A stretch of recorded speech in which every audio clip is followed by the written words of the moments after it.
This story, guys, is called Curious George and the Pizza Party. William, what kind of animal is Curious George? What kind of animal?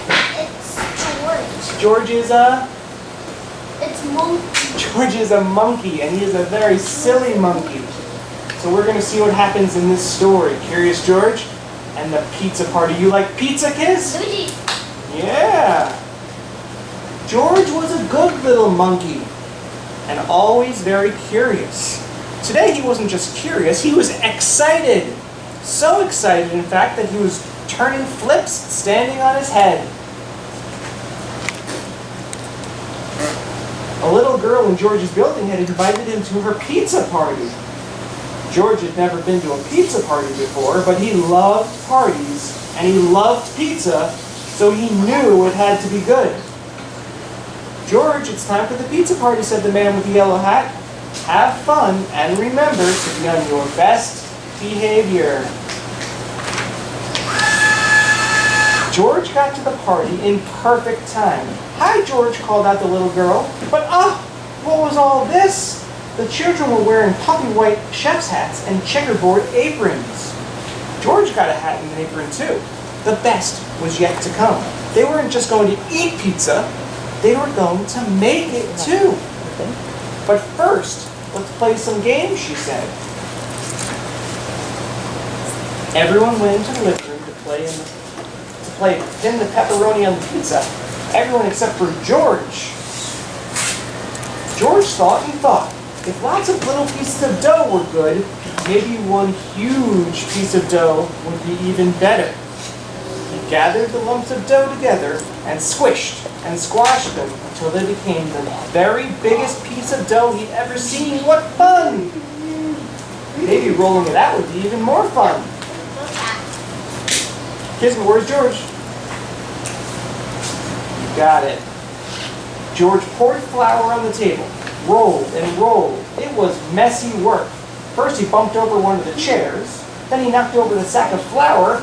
Thump! The flour looked like snow lying on the floor of the kitchen. George liked snow. Soon he had gotten the dough nice and thin. But the thinner it got, the farther it spread. And before he knew it, the dough covered the table, then the chairs, and then George. It started to stick to everything, including George. George got a pair of scissors and began cutting up the dough in lots of different shapes. George, what have you done to the kitchen? The little girl's mother didn't look very happy. I think it's time for you to go home now. How surprised and sad was George. Just then, the children burst into the kitchen and saw the mess. George, what happened? Asked one boy. Wow, George, I've never seen pizza dough like that before, said the little girl, smiling. Well, said her mother, if you can clean up this mess quickly, George, I suppose you could still stay to make pizza. The children all helped George clean the kitchen. He was lucky to have so many good friends. As they worked, they talked about pizza. I'm going to make a pizza that looks like a star, said one little boy. I'm going to make one that looks like a house, said a girl. Once the kitchen was clean, the real fun began. All of the children picked out perfect pieces of dough and got to work. They smoothed on tomato sauce, sprinkled on cheese, and they added lots of vegetables and pepperoni. The pizzas looked wonderful. William, head up. One looked like a rainbow, one like a stop sign, and one looked curiously like George. Hey, look at the George pizza.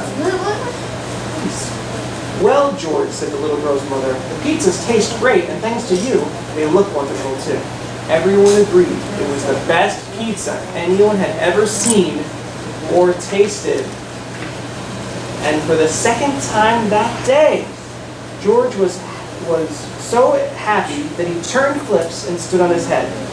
Of course, it was a little harder to turn flips with so much pizza in his belly.